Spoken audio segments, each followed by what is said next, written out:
ایک بھائی نے پوچھا کہ گھر میں ایک ہی چیز کا سب کو استعمال کرنا یا سب کا اسے استعمال کرنا کیسا ہے؟ جیسے تولیہ ہے، کنگھا ہے، صابن ہے۔ دیکھیں، تولیہ تو میڈیکلی پوائنٹ آف ویو سے، طبی نقطہ نگاہ سے نہیں کرنی چاہیے۔ بعضوں کی کھال سینسٹیو ہوتی ہے، بعضوں کی نہیں۔ بعض خراب قسم کے ہوتے ہیں، ناک بھی صاف کر دیتے ہیں اسی سے، اب وہ دوسرا منہ پہ ملے اس کو، تو اس لیے تولیہ تو علیحدہ علیحدہ ہی ہونی چاہیے، سب سے بیسٹ ہے۔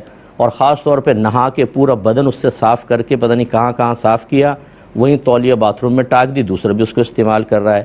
یہ نظافت کے خلاف ہے، اگرچہ اس کو میں گناہ نہیں کہہ رہا ہوں، لیکن یہ نظافت، صفائی اور طبی نقطہ نگاہ سے صحیح نہیں ہے، ایسا نہیں کرنا چاہیے۔ اپنی تولیہ رکھیں، یا اگر تولیہ یوز کی ہے پہلے اس کو دھوپ میں ڈال دیں، بالکل اچھی طرح خشک ہو جائے کہ دھوپ سے یقیناً جراثیم مر جائیں گے، پھر چلو یوز کرے، سمجھ میں آتا ہے۔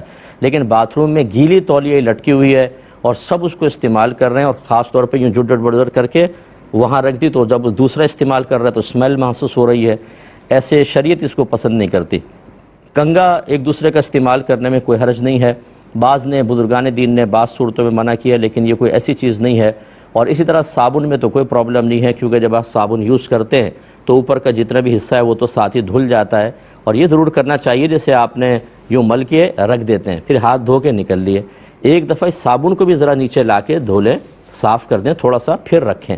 کیونکہ اگر آپ واش روم سے آئے ہیں، آپ نے اس صابن پہ ہاتھ ملا، صابن ایسے رکھ دیا اور ہاتھ دھو لیے، تو جو آپ کے ہاتھ سے لگا وہ تو وہاں پہ لگا ہوا ہے، یہ بھی نظافت کے خلاف ہے، لیکن استعمال کرنا اس کو بھی جائز قرار دیا جائے گا، کوئی منع نہیں ہوتا۔